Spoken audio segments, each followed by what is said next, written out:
निश्चित भाव में आपण मैंने जानी गत किछि दिन तले खबर प्रसारण होता जे जो इटा भाटी आम रहीचु मानपुर गाँव में जो मानपुर गाँव में रही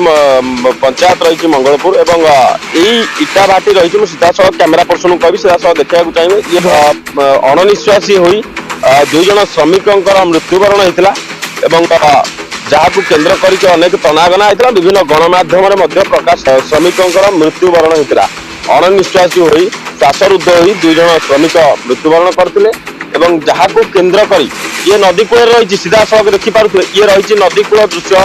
नदी कूल पाखरे ये इटा भाटी रही या केन्द्र करके जिते खबर प्रसारण कराइला इटा भाटी को संपूर्ण रूपे उच्छेद कर पुलिस आसीला पुलिस यार तदंत करथिला तदंत पर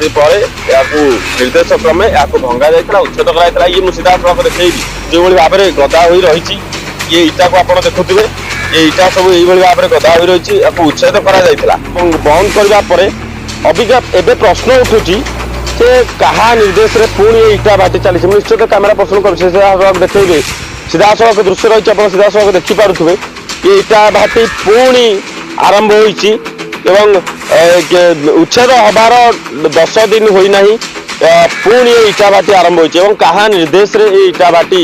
आरंभ कर इटा भाटीर कार्यक्रम एवं इटा भाटी पुणी पुनर्भाव में कंचा माटी रे गड़ा जाउची इटा एपटे देखा चाहिए कंचा माटी रे किभली भाव में ये प्रश्न उठुची जिते बेले प्रशासन अधिकारी माने जमी कहबार कथा जे हाथीर खाइबा दांत अलगा देखा दांत अलगा तेज प्रशासन अधिकारी माने जो तहसिल अंतर्भुक्त ये जाउची एवं जो थानार अंतर्भुक्त जाउची इठी कथा कहबार अच्छी जे हाथीर खाइबा दांत अलगा देखा दांत अलगा ये से भाव में प्रशासन अधिकारी माने जो माने अच्छंती सेमानंकर काम करिवार ढांचा किसी अलगा एवं रूप किसी देखा लोक मानक अलगा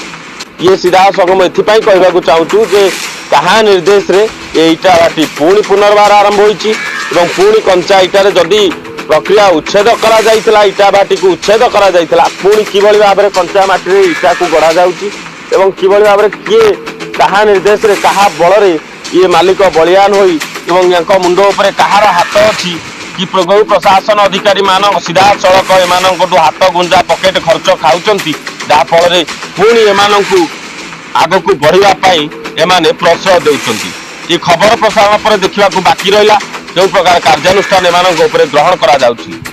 bureau report bureau crime TV.